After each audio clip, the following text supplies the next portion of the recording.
We're going to call the meeting to order. This is the Administration and Public Works Committee. First item on our agenda is payroll from December 25, A1, A2, and I think we're going to have Alderman, no, we have our minutes to approve. Alderman Fleming, will you start with the minutes, payroll, and bills? Okay. I'd like to move for approval of the minutes from the regular meeting of January 8th, 2018. Second. Move approval. And I'd also like to move for approval for payroll December 25th, 2017 through January 7th, 2018 in the amount of $2,948,470.31, as well as the bills list dated January 23, 2018, fiscal year 2017, $2,084,030.72, fiscal year 2018, $616,587.34. Have a second. Any questions, anybody? Everybody get a chance to read their bills? Okay, hearing none. All those in favor of approving the minutes, bills lists, say aye. Aye. Any opposed? Okay. Let's see. Next, we didn't have any, we have salaries on that? Payroll?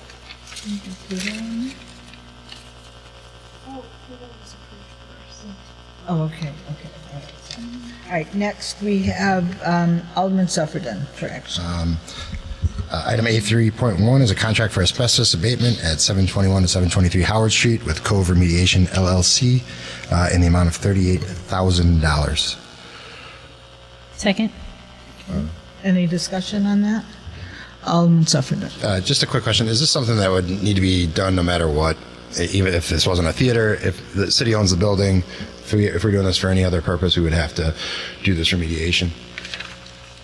Ms. Biggs will explain this to us. Chair Rainey, members of the committee, my name is Laura Biggs. I'm the city engineer. So yes, this is a city-owned building, and before we could do any sort of improvement, we would need to remediate the asbestos, and basically for pretty much any use for any tenant, that would be necessary. Okay, and when did we discover the asbestos? We discovered it, I would say, around late October, early November, just as sort of a due diligence prior to going to construction. We did some testing to just check out to see if there was asbestos. Turned out there was. Not all contractors actually want to deal with it, and so it can really mess with your bidding structure if you're just hiring a general contractor for a purpose. So we just decided it would be easier to get an asbestos remediation contractor in to do the work prior to doing any other work through a general contractor. Okay. Is this the first change order on the theater project, or have there been others? It's not really a change order. We've had architectural services through Ross Barney, and then this is the first construction contract. We're actually opening bids later this week for the construction of the general theater improvements. Okay, so this is just getting the building prepared for construction? Yes. Okay. Thank you. But this will be included in the construction costs, right? I mean, this Yes. isn't an extra of any kind. We're not anticipating it to be an extra. I think opening bids is always a little bit uncertain, kind of like Christmas. But yes, we will generally be having. We're within our overall project estimates to include this work. Right, thank you. All right. Any other questions? Hearing none. All those in favor of recommending this purchase to the council, say aye. Aye. Any opposed? All right, next item, Alderman Simmons. Staff recommends that City Council authorize the city manager to execute change order number 1 with Tesca Associates for architectural engineering services for the Gibbs Morrison site improvement in the amount of $3,640. This change order increases the contract amount from $77,000 $85,641 to $81,281 and extends the contract deadline by 457 days from June 30th, 2017 to September 30th, 2018. This is for action. Second. Any discussion? Alderman Fleming. Yeah, I have a quick question. I know I wasn't here last week, but in looking at the meeting online, I know that Alderman Simmons had some questions about the compliance for the contractor. This is a different contractor, correct? So, yeah, that was kind of mixed up between Fleetwood and this one, but I have questions on this one as too. Okay, well then I have a quick question. I'll leave the compliance to you. Can staff tell me, because this date seems very long, will this mean that this patio space is unusable during the summer?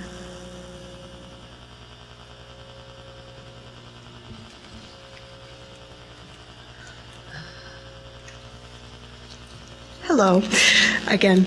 So the patio space is anticipated to be done during the spring, and it should be usable for the summer. The work is, I wouldn't say it's officially substantially complete. A lot of the work has been done, but the stuff that remains is we need the ground to not be frozen. So setting paver block, doing landscaping, and those types of things, we just really need to wait until spring to be able to complete. Okay, thank you. That answers my question also. Alderman Clinton, you said that answers your question? All right, seeing no other lights, all those in favor of recommending this change order to the council, say aye. Aye. Any opposed? All right, I'll take the next one. 3.3 is change order number 1 to the engineering services contract for the Fountain Square renovation project. We're being asked to recommend approval for Christopher Burke Engineering in the amount of $197,906.79 to extend the amount of the contract to $945,438.68. The contract deadline will be extended from June 30th, 2018 to September 30th. The reason for this is for existing engineering services for the renovation project. Move approval. Second. First Alderman Suffredin and then Alderman... Laura, whoever, how did we get here, please? Would you like to just have a seat over here? Yeah, sorry. I didn't climb back in this time. So you just explained how we got to this point where we're going to pay an additional $200-something thousand to Christopher Burke. Certainly.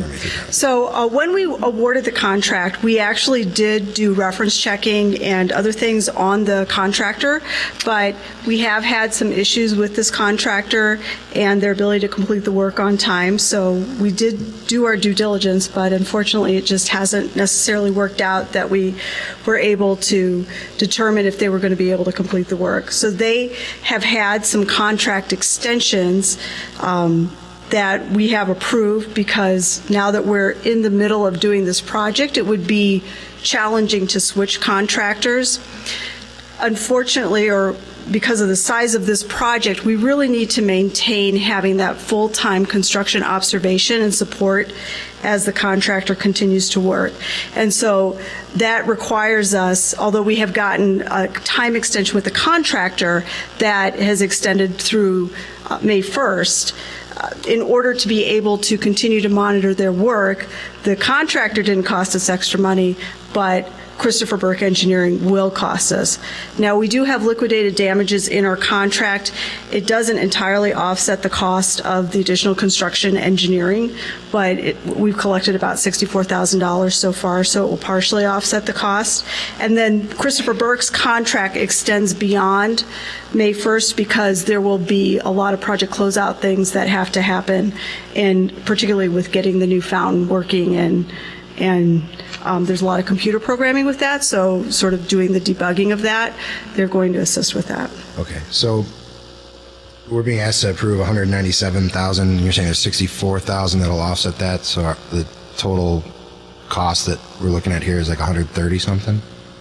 Yes, it does appear based on, we've had just, again, unforeseen condition changes that have actually worked in our favor, that the contractor's construction cost is currently coming in less than what their bid price is.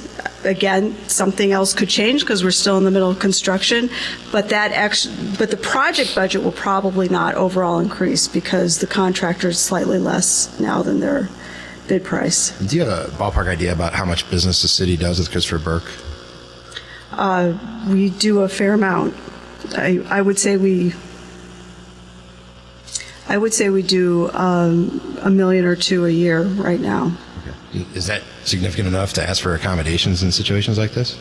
Actually, Christopher Burke is not going to make a profit on this project, I'm pretty sure. They've already eaten a lot of costs having to do with the contractor not being very well organized. So, for example, there's been a lot of additional submittals that they've had to review, and they've pretty much just been doing that on their time, so they actually already have contributed costs to. Would it be appropriate to ask? I certainly check. Okay. Thank you. I had a question. They are amazing to work with. I mean, we're lucky to have them, although I agree with you. There's no reason why we couldn't. Alderman Fleming, do you have a question? Yeah, I do. So this is my same question I had for the Gibbs Morrison project. So now with this new time frame, I know it extends what you just talked about, but when will the fountain be done and usable? The fountain is intended to be done and usable as of May 1st. Okay. And you feel pretty confident in that? No. Maybe. 50-50. We shall see. Okay. That is what we have agreed to with the contractor. I will say the contractor has got a new project superintendent on site as part of the discussions we've had with them, and they are working a lot more diligently and seem more organized than they were. So they had sort of a really big schedule hole to climb out of, and they actually have been climbing out of that schedule hole, but they were pretty far behind. So they're definitely moving in the right direction. So may I request that we have kind of an update on the project in May? I mean, not in May, I'm sorry, in April. Yes. Thank you. Absolutely. Thank you. All right. So this is A3.3, change order number 1, change order with the Christopher Burke for the Fountain Square project. All those in favor of recommending this increase to the council, say aye. Aye. Aye. Any opposed? No. 1 no. Okay. That's 1 no. Let me just check our sign-up sheet here. Ridge Safety and PW 3. Okay, that's discussion items. Okay. All right. Next item is for Alderman Fleming. Item 3. A3.4 is for the renewal of single source service agreement with Motorola Incorporated for the 911 Service Center. Staff from the police department recommends City Council authorize the city manager to approve the renewal of an annual single source service contract with Motorola for the amount of $84,740.56.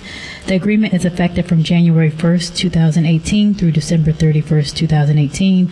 Funding will be provided by the emergency telephone system account with a budget of $87,000. This is for action. Okay. Any discussion on this? Any questions? Is there a second? Second. Hearing none. All those in favor of recommending this to the council, say aye. Aye. Any opposed? All right. Alderman Simmons. Did you skip that? Divvy. Staff recommends that City Council authorize City Manager to execute a 12-month extension with Motivate International to continue to operate Divvy Bicycle Sharing System in Evanston. This is a partial extension of one of 2 5-year extensions in the operator agreement between the city and Motivate. The 12-month extension will provide additional time for Motivate and the city to build Evanston-based ridership, complete potential station relocations, and better support this mode of transportation. This is in the 2018 budget, included $304,000 for Divvy. This is for action. Second. All right. Any discussion? Alderman Fleming. Hi. So I guess I have a comment. It's a little late. So it's a little late not to move forward, granted that we're, moving into a new calendar year. However, I'm concerned about the amount of cost to the city to run Divvy. And so I would be interested in, I know our packet had a lot of information, but a pretty aggressive plan by us to either increase ridership or decrease the stations or something creative, given our outlay of cost here for Divvy over $100,000. So I just wanted to note that for the record and follow up with staff in terms of what the plan is going to be. Alderman Simmons? In line with Alderman Fleming, some concerns about the cost and the user activity. Also, can we amend it and reduce our commitment, having more focus just on like last mile locations? Do we have any options to make adjustments, or it has to be as proposed here? Good evening. For less than a year? Yes, let's find out. Good evening, Johanna Leonard, Community Development Director, standing in for the role of interim Transportation and Mobility Coordinator.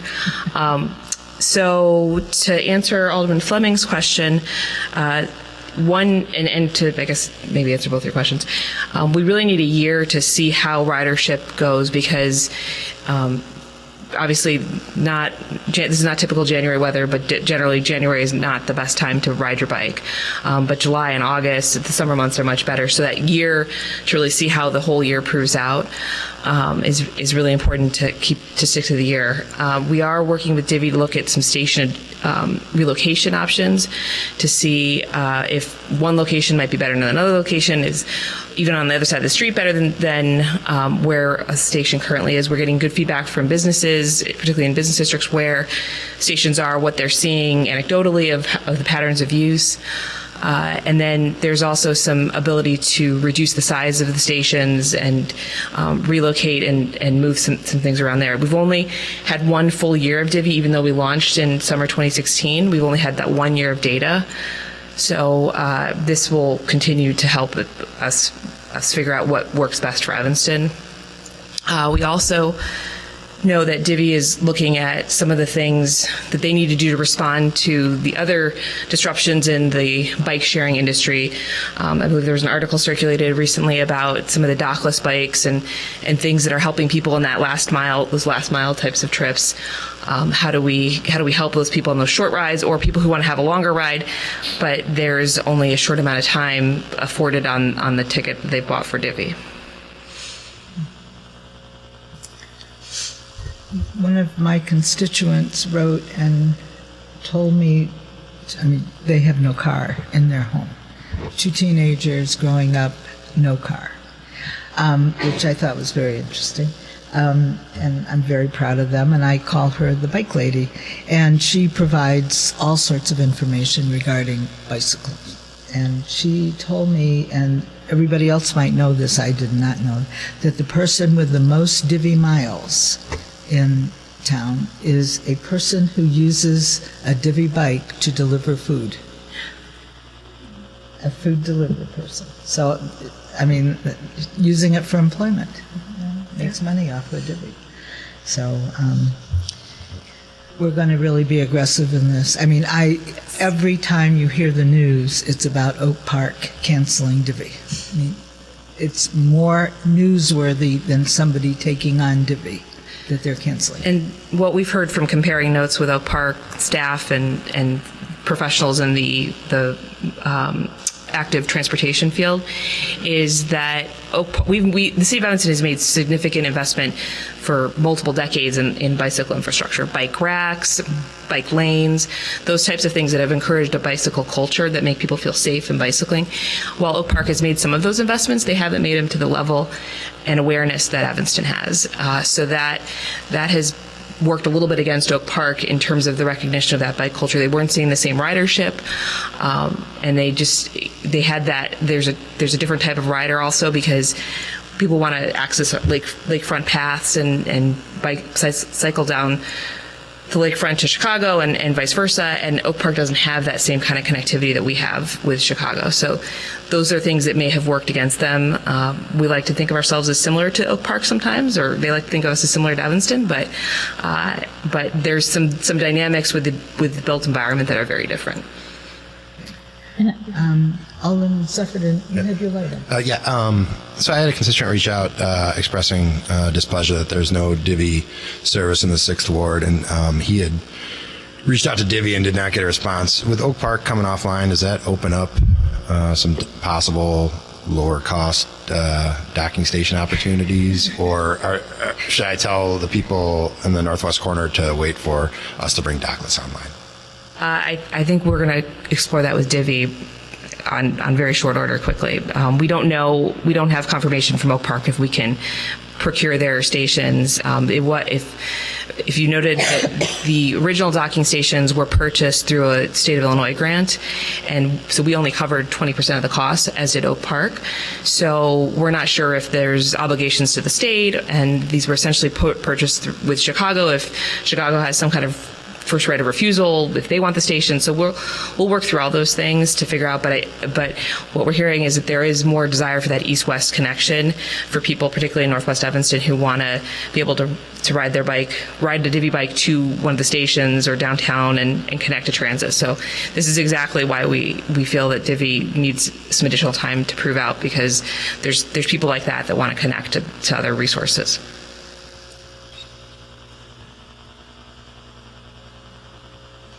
Okay. Anything else? Alderman Fleming, I'm sorry. I do have one more additional question to piggyback on Alderman Sufferton. So I've had the same type of comments, not with this cycle of funding, but people who get off at Main Street or South Boulevard or Main, I guess, and then they want to come west, towards McCormick, and there's nowhere to dock their divvy if they want to do that. And as you know, the bus east-west is limited. But with our contract with divvy, does it prohibit us from also introducing dockless bikes at the same time? I'm not aware of anything that prohibits us from having another service in Evanston. There's not anything like that. But we're hoping that divvy will come upon some more flexibility with their bicycles and locating in other places at some point. Because I would be interested in, if we were looking at the summer when we have high ridership, of throwing out a couple of dockless bikes and kind of having something to compare divvy to. The challenge will come with dockless bikes, and as we started to do the research, and when Katie Knapp was here, she was doing a deep dive into the dockless bikes, is the quality of the bicycle itself presents some safety issues for the rider, and not all bike sharing groups are created the same, but that was one big concern. And the second was how they can be properly dockless docked, for lack of a better term, that often they're left in the middle of a sidewalk. They impede accessibility. So working through some of those things and hoping some other communities can solve those problems before they come to ours. All right, thank you. Okay, all right. So anybody else? That's it. All right. So we have a motion and a second to recommend to the council to approve an amended divvy contract for 1 year with an effort to improve ridership. All those in favor say aye. Aye. Any opposed? Next item, very interesting, is authorizing payments related to the fiscal year 2000. Wait, I'm sorry. This is the local employment program penalty fees. We're asking Minority Women and Evanston-based Enterprise Development Committee is recommending that we recommend the City Council approve spending local employment program penalties for workforce development by financing the application and candidate physical ability test fees for local Evanston firefighter applicants. This is for action. I move approval. Second. Okay. Alderman Simmons. So just a bit of background on this. We have a commitment from the fire department to work on making our fire department better reflect our community with more minority hiring. And one of the barriers to pursuing this career path has been the cost of the testing to become a firefighter, the CPAT test and other tests. So we have this fund that we were using for union professions, and we would like to expand it to include firefighter CPAT tests for reimbursement. I'm hoping that we can support this amendment. Alderman Fleming. Well, I definitely will support this. I just wanted to thank the members of the committee and the staff. I think this is very exciting. I know I've talked to Chief Scott, and he's very interested in what Alderman Rue Simmons just proposed, and so I'm very excited to see us using some penalty money to help these out. So I definitely will be supporting this.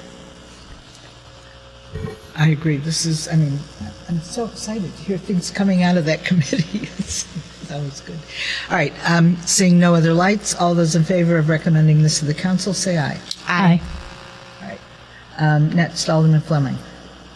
A4 Resolution 3-R-18 authorizing payments relating to the fiscal year 2018 capital improvement plan projects be reimbursed by the subsequent 2018 general obligation bond issuance. Staff recommends City Council adoption of Resolution 3-R-18 authorizing payments relating to fiscal year 2018 capital improvement plan projects expenditures up to $777,000 be reimbursed by the subsequent 2018 general obligation bond issuance. This is for action. Second. Any discussion? It's a good thing. All right. All those in favor of recommending approval to the council, say aye. Aye. Any opposed? Alderman Suffredin. Resolution 5R18 is agreement with the Cook County Assessor's Office for access to the Geographic Information System and authorizes the city manager to sign an agreement with the Cook County Assessor's Office for access to the GIS data for action. Second. All right. I have a question. Who would be the person to respond to this? All right. Exactly. Hello, Erica. Exactly what information is this? I'm trying to drill down because I use this online all the time. What information is it that we get from them? Good evening, Chair Rainey, members of the committee. Erica Storley, Assistant City Manager. We get all of the PIN data from the county, including the taxpayer of record and the location of the parcel and all the other assorted information that you find. It's terrible information. I mean, you get it. They just keep sending you the same old stuff year after year. I've told this story before. The house that I used to live in had a blue spruce in front of it, and at least 10 years after that tree fell down, it was still the picture showing on. And when 415 was built, at least 2 or 3 years after it was built, it was still showing a vacant lot at 415 Howard. And they don't update information about taxpayers. 525 Howard was purchased 2 years ago. We had the man at our community meeting the other night. He's renovated the building, everything. It is showing a man who is 2 owners ago, who died at least, way more than 10 years ago. And they're still showing that he's the owner. There have been 2 owners since him, and now this new owner. So what that means is when we still send out zoning notices, right? Correct. And we use that information, right, to send out zoning notices. Correct. So when we put a name, sometimes the post office just sends it back, even though we say or current resident. Do we say that on all of them if we have a name? No, I don't think we do. Typically, we try not to put names on it so that there's a higher likelihood of deliverability. But we do. We do put names on it. And so I'm not sure if it's even worth that. There has to be some way to get these people to correct their stuff. It's just so wrong. We do have a challenging relationship with the county in this regard. We do share information with them that we get when we have more updated records than they have. But unfortunately, this is the de facto usage of the information that is similar to what other cities are utilizing. But the frustration is not, you're not alone in it. We share it as well. We want to have the most up-to-date current information on the website. And they have made some small strides. We do have good contacts there. We do make every effort to correct the information when we find out that it's incorrect. So if you have specific areas of the information that you know is incorrect, if you can share that, we can do our best to get the county to update it. It's not our job. I mean, you know, I asked the other day for the information we were using to notify people of the zoning issues at Chicago and Howard. I mean, just glancing at it. If you all ought to do that when you have zoning. The information is, if you've lived in the area for a while, you can just look at it and see, you know, oh, that person died 10 years ago, that person moved away, you know, I don't live here anymore. I mean, it's terrible information. And we've heard people who come to zoning meetings who are opposing something saying, I never got the information, you didn't mail it to me, you know, and that's why they say that. Right. Because we did mail it, they didn't get it because their names aren't on things. Yes. All right. I was wondering if that's what it was, and that's what it is. All right. Erica? Alderman Suffredin, can you Before you help walk us away, with this? I just wanted to clarify. When you said the county, do you mean the office of the assessor in this context? Correct. Okay, thank you. Maybe we'll get some action. Okay. All right. All those in favor of recommending this terrible purchase to the council, say aye. Aye. All right. Alderman, let's see, who's next? I've lost track. I think it's Suffredin? No, did you just read that one? Alderman Suffredin? Ready to go. Item number A6, Resolution 4R18 is approval and execution of the first addendum to the water supply agreement with Morton Grove Niles Water Commission. And staff recommends the council adoption, authorizing the approval and execution of the first addendum to the water supply agreement between the City of Evanston and the Morton Grove Niles Water Commission. The addendum memorializes the relevant changes in status, contract assignment, and confirms that the Water Commission assumes the same contractual obligations owed to the city under the 2017 water supply agreement for action. Second. Excellent. Excellent. All right. Any questions about this? Hearing none. All those in favor of recommending the switch over to the Water Commission, say aye. Aye. Any opposed? Alderman Simmons, next item. A7, staff recommends City Council adoption of Ordinance 6018, authorizing city manager to enter into a real estate contract for the sale of certain city-owned real property located at 623 and 627 and a half Howard Street to Little Piggy. This is for introduction and action. Alderman Rainey is recommending that we suspend the rules. Second. Second. The people from Peckish Pig are here. I'm wondering if they'd like to come up and introduce themselves and say a few words. There's only one of them here now. Hi, I'm Jamie Evans. I'm one of the partners and owners of Peckish Pig. Really grateful for the opportunity to speak here.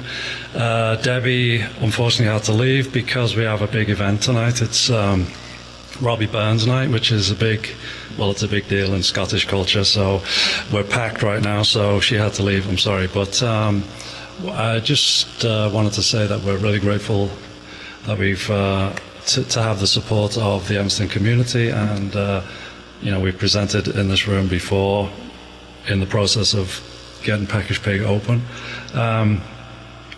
We do want to push forward as fast as possible because we've been in negotiation with the SBA, Small Business Administration, for the loan to buy the building since the fall, and one thing and another, just simple things like holidays, etc. There's been some slowdowns in there, and so we just like to move forward as fast as we can.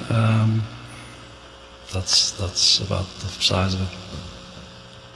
Alderman Sufferton. Just so I understand, so it's critical that this closes before the end of the month? Right, yeah. And then if we weren't to suspend the rules, it would be, what's our next scheduled meeting? We have, And our regular council meeting would be in February, the second Monday in February. okay. And next week we're doing affordable housing Yeah. exclusively? And it's the 29th. Understood. Okay. Thank you. Thanks. Thank you. And I'd just like to say congratulations. You all have been amazing. It's very appreciative. All right. Anybody else? Alderman Fleming. I'm going to support this, but I just want to point something out for the public record, because I know that the Howard Street area sometimes have some questions. Could you speak up a little? Sorry, there's some questions sometimes around the Howard Street area, so I want to point this out for public record so people know that this purchase price also includes it's listed in here, the purchase price also includes some assistance that the city gave. So we are actually being paid for assistance that we provided them, correct? I just want to make that clear. Yes. Yes. Okay. So the purchase price includes any assistance that the city made to them, so they're paying us back for everything. Yeah. And in addition to that, they've committed in their own money and other loans that they've gotten outside of the city over $400,000.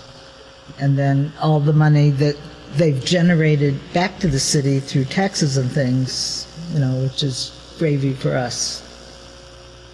Like liquor taxes. Right. Which are really nice. And regular, their 2016 taxes were $30,000. Right. I guess I should specify that I'm talking about the $200,000 that they were given in assistance as part of this payback amount. Yes, they did. Yes. And this loan they're talking about, the mortgage, is going to be 400 and some odd thousand. Yep.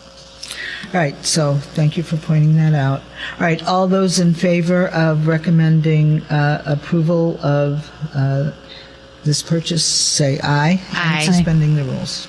All right, any opposed? All right, hearing none. All right, next item is, let's see, turn page, is Ridge Avenue Corridor, Church Street, Howard. We're beginning, okay, I'm sorry.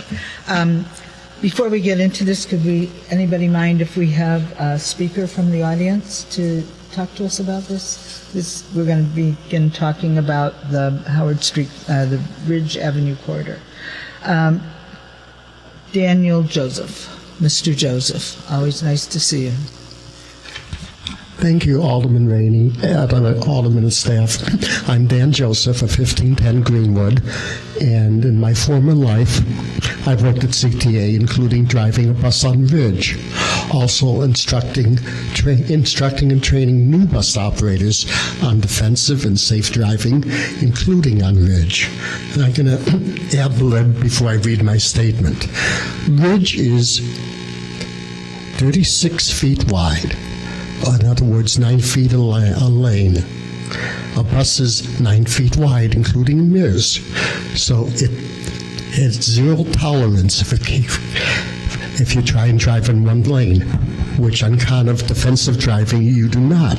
You need to leave an out in case of an emergency. And if you're hugging the curb and there's a car alongside you, you have zero room to maneuver. So I always trained other operators to leave about 2 to 3 feet on the right side. Yes, you're taking up both lanes, but it's safer in case anything happens and you have to put on the brakes and stop, or have to maneuver in case a car does not stop on a cross street. I've never had an accident or crash or anything on Ridge by following this. If a car wants to go, I'm going the speed limit. If a car wants to pass me, they can go on the opposite lane of traffic or wait till I stop as a bus stop, or even I stop at a non-bus stop like Ridge and Austin, where the entrance to St. Francis is, even though it's not a posted bus stop. I'm sorry, I'm digressing.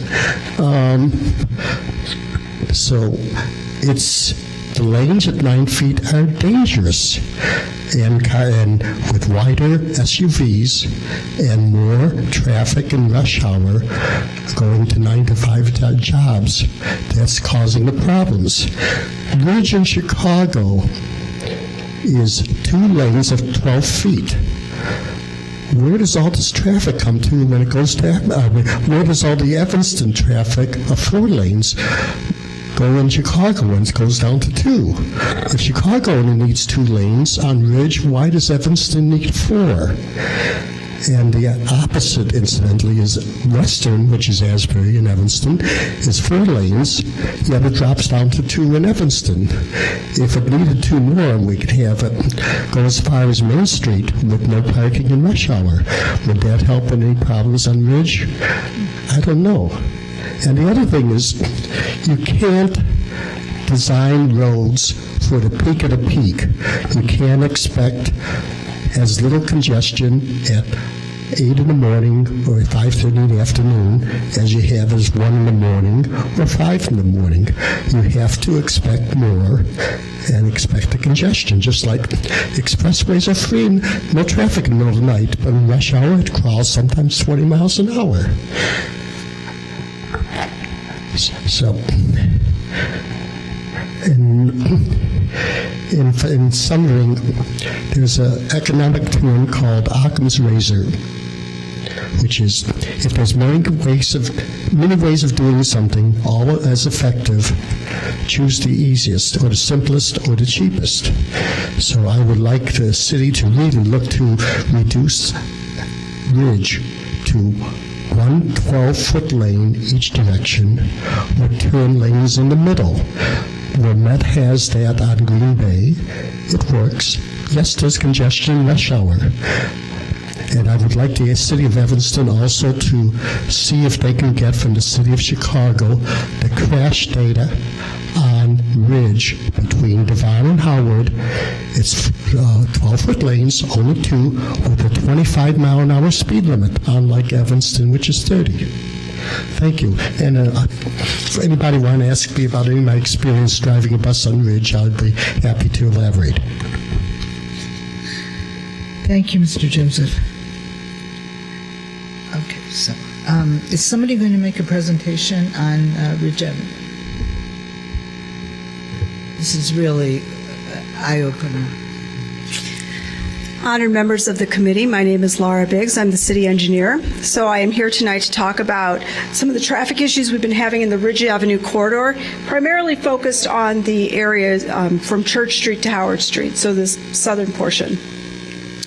So just a little bit of background about Ridge Avenue. In 2007, there was a big traffic signal modernization project in which we addressed 21 signals that were interconnected on Ridge, Church, Davis, and Asbury. And those signals, that allowed us to time this Ridge corridor system so the traffic would flow more smoothly. There was a major road rehabilitation that was done in 2008, but it is a heavy traffic flow corridor in Evanston.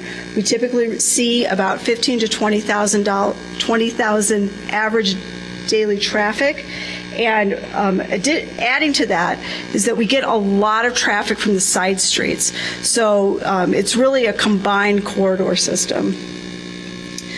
Ridge's speed limit is 30 miles per hour, but I wanted to point out here that we actually receive some speed information from the radar traffic signs that have been installed in recent years.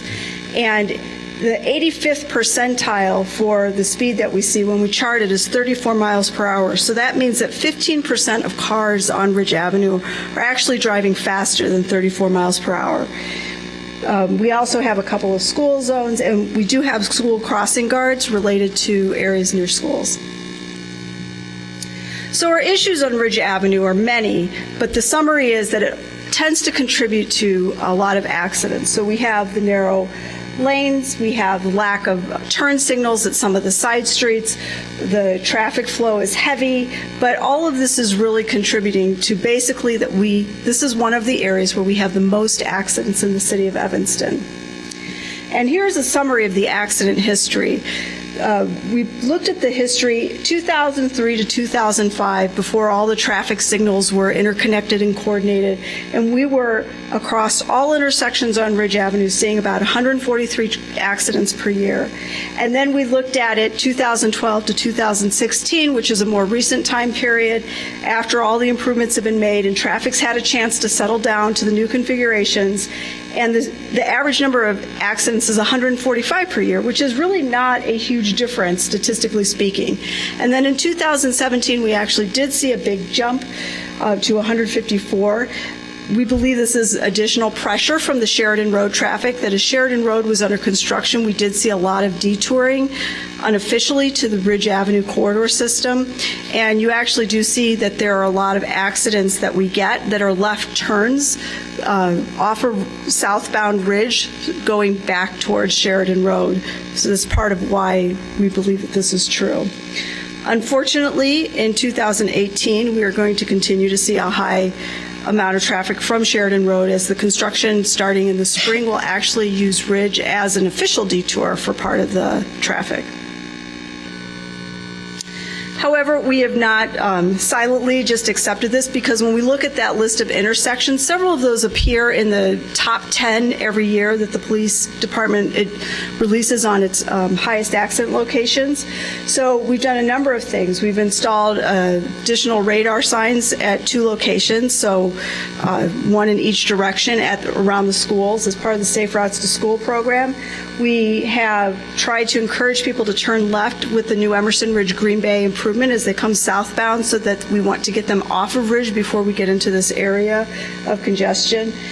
We put in turning restrictions. Ridge Grove and Ridge Greenwood were actually consistently 2 very high accident locations, and they were left turning accidents. So we restricted the left turns and the through traffic from the cross streets to try to remediate some of those accidents, and it did work, but it just pushed the accidents to the different locations where people then chose to turn left.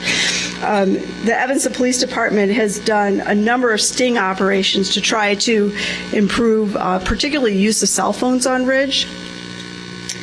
We've also tried to increase the all red traffic phase so that pedestrians have a chance to cross and cars have a chance to clear before we let traffic go in a new direction. We posted additional signage. We trimmed tree branches right in front of traffic signals, and but still we do continue to have a lot of accidents. So now we have looked at things that we could do that might potentially improve the situation, and the first list I have are things that really aren't directly doing something with the traffic signal. So the first thing that we could do is we could reduce the speed limit on Ridge. That does not mean that everybody will follow the speed limit, but generally the slower that cars go on any given street, the fewer accidents that you have. And the police department, number 2, could really continue their enforcement. They're somewhat limited in staffing and their ability to just park somebody on Ridge, but I will say that they did issue a lot of tickets whenever they do get onto Ridge Avenue, and so that is one way to encourage good driver behavior. We could also look at speed camera installations, and with that red light camera installations, a couple issues with this. One, it is not entirely clear, based on some preliminary research, that it's just flat out we're able to install these cameras. There are some restrictions at the state level about where you can install these types of cameras, so we may need to work with the state legislature in order to make some changes if we want to pursue this. We would primarily and completely be doing this for safety reasons and not as a revenue generator. If we were to collect any funding from it, I would recommend that you use that entirely towards making safety improvements on Ridge, because the intent would really be about safety. But that is a decision that would have to be made at the city council level if we wanted to pursue this. And then finally, we could trim trees in a much more aggressive way so that it goes further from the intersections to provide additional visibilities of the post signals. That will probably impact the look of trees on Ridge, but it will improve the visibility of the signals. This is a solution. Changing Ridge Lake and Ridge Greenleaf are actually now our 2 biggest areas where we're having issues with traffic accidents. So we are looking at potentially installing split phase signals, which means that similar to we have at Main and at Oakton, we basically have 3 traffic phases. One where only northbound can go and all the other traffic is stopped. One where only southbound traffic can go through and all the other traffic is stopped. And then a third phase for east and westbound traffic to go through simultaneously. This is extremely successful at reducing the number of accidents. It is not a guarantee because there will always be poor driver behavior, I suspect, but it really made a huge difference at Main and Oakton. But the con of this solution is that it is a tremendous impact on traffic backups, particularly at rush hour. And anybody who has driven the Ridge system will note that the primary backups in the Ridge system really are at Main and Oakton. A lot of the rest of the system flows pretty smoothly during most of the time. So another thing that might happen because of the backups is that you would see additional traffic shuttling to other streets. We would expect to see that to be Asbury would start getting a lot more traffic. It is a potential. We looked at this, and because of the signal modernization project, actually through relatively small purchases of materials, we could use our in-house staff to make these changes on a pilot basis. It would cost about $10,000 per intersection. I am certain that because of the traffic backups, we would receive a lot of complaints, but we did see a huge reduction when we did this in accidents when we did this on Main and Oakton. To do this long term, we would want to consider retiming the entire Ridge corridor system, which would be substantially more expensive. But we could do it short term as a pilot and try it out. And then our third choice, as we go up the level and how committed we are and how much money we want to spend on this particular problem, is to actually hire a consultant to do a really in-depth study. We've had a lot of suggestions from residents and from our own staff about ways that we could make improvements to the Ridge Corridor system that involve things like putting in left turn signals, putting in left turn signals and lanes on the cross streets, particularly the major cross streets. We could look at upgrading pedestrian signals, both having more pedestrian countdown timers, providing longer periods where it's all red so that the pedestrians have more of an opportunity to cross. And a big thing would be potentially considering the installation of mast arm signals. IDOT years ago made a suggestion or an estimate that could reduce accidents by about 25%. We frequently receive complaints about the lack of visibility of the post signals. If we do any major changes to the timing of signals, we would definitely want to retime the system. And we may want to retime the system anyway because of the addition of the Emerson Ridge Green Bay so that they could work more closely together. However, because of the changes in Sheridan Road, we would not recommend really any retiming until 2019 or later because the traffic is just shifting around a little too much right now to make that worthwhile. Our estimated cost for doing this kind of consultant study and detailed analysis would be about $100,000. And then for each intersection where you do real improvements, depending on what the improvements are, we would estimate it would be about $100,000 to $300,000 long term. That's actually the end of my presentation. If you have any questions, I'd be happy to answer them. Wait, just let the committee see if we have any questions up here. Alderman Sufferton. So this issue has brought out the amateur traffic engineers in Evanston. So I have a question. Is there any street like this where they do 3 12-foot lanes with reversibles? Is that something that anybody ever does? Definitely doing 3 12-foot lanes is feasible. On this sort of full access street, having a reversible lane, I'd have to look into that. Usually reversible lanes are done where you, like on a highway, where you have limited access in and out of the reversible lane. I mean, are accidents just like rubs? Are they severe? They fall into a variety of categories. The biggest category is somebody that is trying to turn left, and because of lack of visibility or because they're trying to hurry when the light is changing, they just don't see the car that's coming from the opposite direction that's in the far lane, and then they get hit by that car. And those accidents actually, I'm not aware of any like very, very serious injuries out of them, but they can be pretty intense. And personally, just driving around Evanston, there's been a number of times where I've seen the results in at least one vehicle is often undrivable. Okay. Is there, so like if you're at Ridge and Lake and the light on Ridge is green, goes yellow, goes red, does the light on Lake immediately go green, or is there a pause there? There's a pause. It's 1 to 2 seconds. I'm not sure the exact time, but it's about that. That's supposed to be enough to allow traffic to completely clear the intersection before the next group gets green. But I think what's happening sometimes is in the center lanes, one in each direction, one person may be trying to turn left, and from the opposite direction, a person is slowing down, or they're also trying to turn left. And then on the outside lane, somebody is coming up and they're trying to rush through the signal, and they just, the left turner and the person trying to make the signal just don't see each other. Okay. Thank you.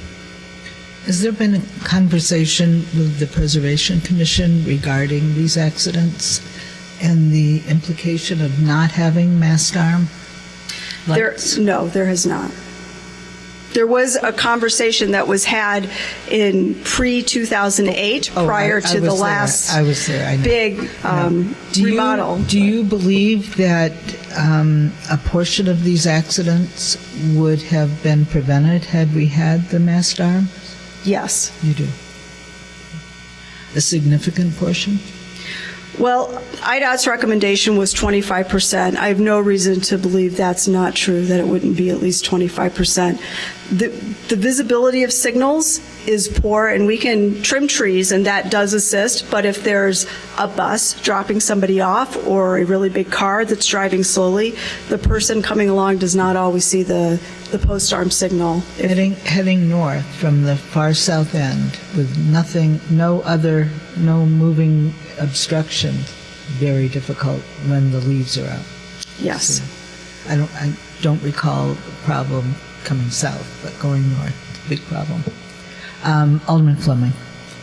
Yes, I would like to go to the mast arm. I travel Ridge as well, and I do find it hard to see and to see the lights and frequently behind the bus. My other question was about the split lights for the traffic signals for the left turn, or for the right or left turn. I know it says the impact is that the flow of traffic. Do we find now that the flow of traffic is really slow when we have the turn signal? I turn at Oakton, and I don't necessarily see it to be a huge problem, but I'm not paying attention. During the times of day when it is not peak rush hour, generally the traffic flows pretty well on Ridge Avenue, and the signals are timed pretty well for if you're going 26 to 28 miles per hour. You can usually get through in both directions pretty easily. But I would say between 4 and 6 p.m. during the peak rush hour time, that yes, you get tremendous traffic backups. I generally am not driving south of Maine just because of where I live, but I personally observed that it might be backed up more than 2 blocks going southbound during rush hour. So it's not a small amount of traffic backup. And frequently we'll take people a couple of light cycles to get through each of those intersections at peak time. All right, so then back to the mast arm and the split light. Would you suggest those just at the key points, or where would you put those on Ridge? Right now, we're seeing a lot of the accidents and also a lot of the side street traffic coming at 2 primary intersections, which are Ridge and Lake and Ridge and Greenleaf. So one is just north of Dempster, and one is between Dempster and Maine. Part of the issue, we have people at Greenleaf turning to go to school, Nichols, and at Lake, we have them turning to go to a school, which is Dewey. And so we get a lot of people in rush hour trying to make those turns to do school drop-offs and pickups. And those were in the areas where there were most objections because of the historic districts, right?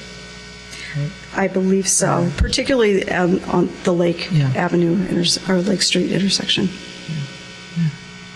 Okay, and then my last question is, I think it was on your slide somewhere, but what can we do, or can we do something now for the crossing? Because I know people frequently have complained about crossing when they, live on the west side of Ridge and they need to cross Ridge to get to the Metro or to the CTA or wherever they're going with those lights.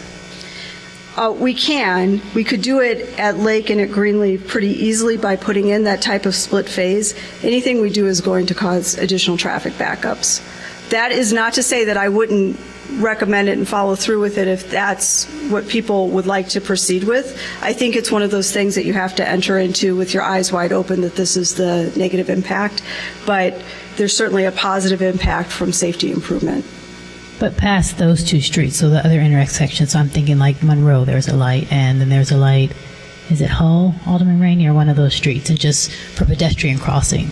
Have we looked at extending those crosswalks, the timing for people? There's a light, right, but I'm just saying. I believe we have extended them, but I would have to check to verify that. And if we have not, we certainly can extend them, but that is really it's not enough to get people all the way across. It's enough to make sure that cars are clearing. If people start moving out into the street without the cars moving, they're much more likely to be seen by cars them before they start. So particularly people making turns, motorists making turns are more likely to be able to see the pedestrians, and the pedestrians are usually able to cross more safely. All right, thank you. They have that 1 second advantage. Where do you want us to go with this? So I think we are looking for there's a problem. or for feedback on, because we have presented a menu of things that could be done, and I'm happy to take suggestions on the floor, or we could come back in a week or two or a meeting or two with some more really specific recommendations after you've had a chance to think about it and pull your own thoughts together. What are the arborist's thoughts on trimming back more? Because this summer it was awful. Could not see the line. You could not. I don't even know where this was, but a couple of spots until you got maybe a car length away from one of the post lights. You couldn't see it. So generally, I'm not going to presume to put words in the mouth of our city arborists, but they have really been helpful in trying to identify how to deal with the trees. And generally, they've always been very good to work with. Just making sure no arborist is walking up behind me. So, I mean, certainly we can consult with them and get a better impression of their ideas, but the arborists have been right, and the arborists have always prioritized safety. They've always been really good and thoughtful about how we take care of the trees. I think we need to revisit the preservationists and explain that, we have a problem here, and maybe they need to rethink their objection. Sure. Are you going to help us with this? Don Wilson. And thank you for the presentation. This is obviously a conversation that you, myself, and everybody, Alderman Fleming, who touches Ridge, has been contending with for an extended period of time. The question was, next step. I guess I would like to maybe have the recommendations come back to the full council, whether it's through this committee, sure. But we can kind of funnel those in your direction over the next week or two. I think if we're being told that one of the solutions, 25% of the accidents probably wouldn't have occurred if we had masked arms. I think we have to address that. Right, and if you look at if you think about the dollars that are involved, 150 accidents, let's say a few dozen of those are total losses for the cars. The cost to people. That's a really, really big number. That's property damage to. We had 125 fires. And we would tally up those losses, Absolutely. And that we would really be on top of that. So I think we really need to pursue this aggressively. So then I have one more question about the masked arms. With your cost there, this would be something that we would look into examining this year and then put into next year's capital plan. Is that your thought? I'm sorry, I know you presented cost, and this was not in the budget this year, so. We had actually proposed doing a bigger study and putting the mast arm construction in further out, 2019 and 2020. However, that's purely at the discretion of the city council. It's how a we would controversial prioritize. thing. I mean, we can't just make that decision. We need to get people to sign on to that. My opinion. Right, and I think the data that's come forward since the changes, since the road was rebuilt, it's pretty compelling data. So I think it's hard to argue with it. All right, thank you all, and thank you. Thank you, Laura. Can you work on this and then come back to us? To the council, like Yes. Don said, we really need to bring this to the council. Yes. Maybe in February, city manager? Yeah, okay. Thank We'll have you. a few more accidents by then, and we'll have more data. Hopefully not. I know, but we will. All right, thank you. Oh, I'm sorry. Very quick. You see out there in the Very quick questions for Laura. One is in the Evanston Now online, it had a spread for 2016 of crashes on Ridge between Howard and Church, and I added everything up, and it was 201, which is 33% more than the figure you gave. And I believe he got them from the city from Freedom of Information. Do you have any idea why there's a difference? No, I have not looked at I haven't tried to analyze the discrepancy, but I can look at it. And second, is it possible that either you or through the police department get information from the city of Chicago on number of crashes and volume of traffic between Devon and Howard, which is 2 12-foot lanes instead of 4 9-foot lanes? It'd be interesting, and Devon to Howard is the exact same distance as Howard to Church. It'd be interesting to see a comparison. And incidentally, Devon and Ridge does have massed arms, and I like them, and I'm hoping we see them more places. Good questions. Thank you very much. Okay. Thank you very much. All right. All right. We need to move on now. Thank you, Ms. Business. All right. Next item is sidewalk complaints. Who's on that one? Really? Oh, good.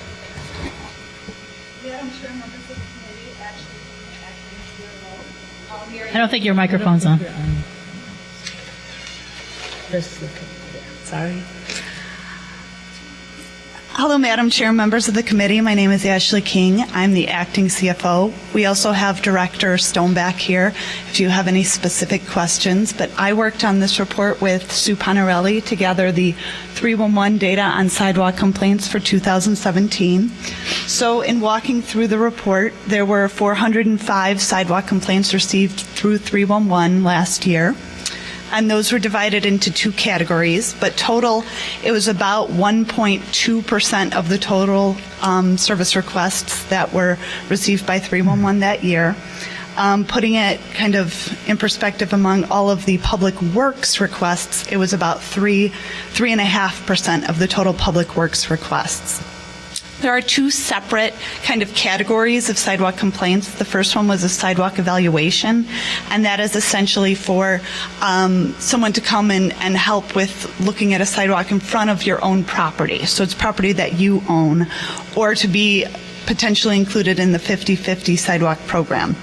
And then the second complaint is sidewalk maintenance, and this was lower at 159. This is for complaints about sidewalks that people see problems with that are not in front of their own property. So those are the 2 kind of ways that we are receiving these complaints. A list of all 405 are included in the packet, along with maps of where these were located, and we are happy to answer any questions. Who's that? Is that you? Oh, that's you. I was going to say, Alderman Fleming. So this was my request. Thank you, staff, for getting this together.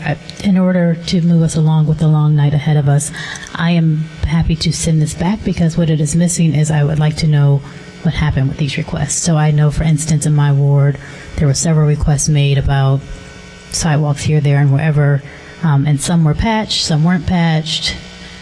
Some people were told about the 50/50. Several people said they didn't know about the 50/50.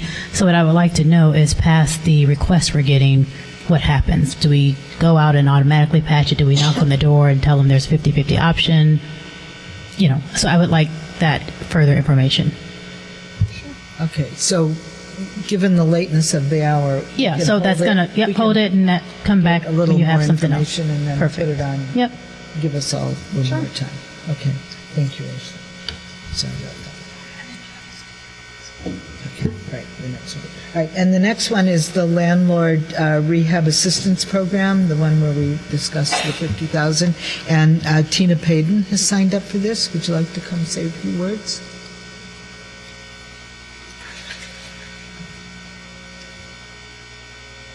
Thank you, Tina. Is this to pass, or is this my packet?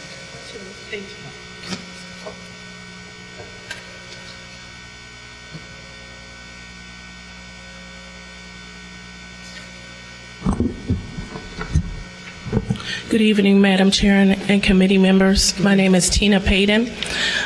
As you know, we have 15 affordable units. On the pictures that I gave you, these 4 buildings house the 53 people that are assisted for the various programs.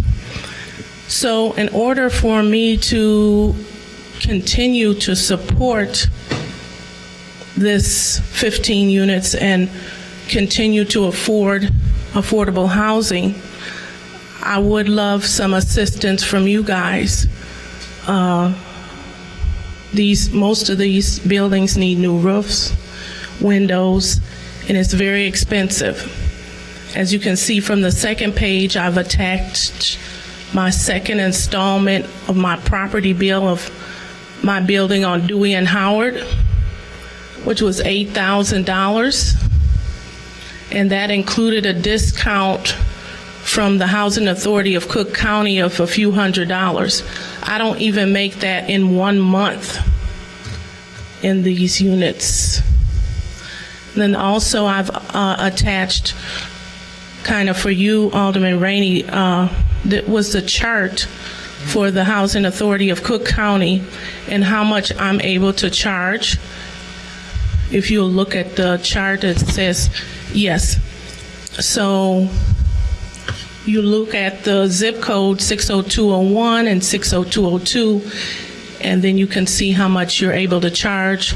The last page is how many utilities I have to minus. So I'm subsidizing the tenant twice. So I'm not only taking low rent, but then I have to minus the utilities if they pay any. And for example, one of our 4-bedroom units is 1,500 square feet. A TBRA Connection for the Homeless, a TBRA program person, is a family of 6. The maximum of rent I'm allowed to charge for the 4-bedroom, 2-bathroom, 1,500 square unit is $2,045. For a non-assistant unit that I have in a different building, I get $2,000 for a 2-bedroom. So this would really help if you could assist the landlords with some repair for our buildings so we can continue to provide affordable housing. Thank you. Thank you, Tina. All right. Any member of the committee like to discuss this? Alderman Simmons? I support it. I will repeat myself in saying that I support us in finding out how we can help our landlords that are providing affordable housing. Using Ms. Payden as an example, 54 Evanston residents have access to affordable housing because of her efforts. In addition to that, she's been a great partner in finding housing, not only for families but even for students. Very recently, at least in this academic year. I had a Northwestern student who had a housing crisis, and it was Ms. Payton who was able to accommodate he and his roommates pretty quickly. So I think that we should support them. We can do it in a model in which we have funded economic development, or maybe we do, I don't know how we structure it, but I'm hoping that we can get some action in the direction of finding a fund, of course, income qualifying and fully compliant. I don't know if we've ever had a program like this, something that we can reference, but I would like us to get some action behind this discussion. I'm going to recommend that we refer this to our January 29th meeting, because it all has to do with affordable housing. Should be on our agenda, along with the, probably with the second item, although I don't feel as confident about the second item, but shall we move on to that one right now? All right, so I'm going to move that we refer the Landlord Assistance Program to our January 29th meeting. That's going to be solely, who said that? Yes. I just had a quick question before you make the referral. May I ask for them to add something to this? Yeah. So when they bring it back? Now's the time. So I do like the program. I guess I would like to see a little more clarity for my sake with the rebate of 50% comparable to the storefront modernization. If we would be interested, or if we could look at maybe pushing that out a little more than 5 years, because I would want to make sure these units remain as affordable as long as possible.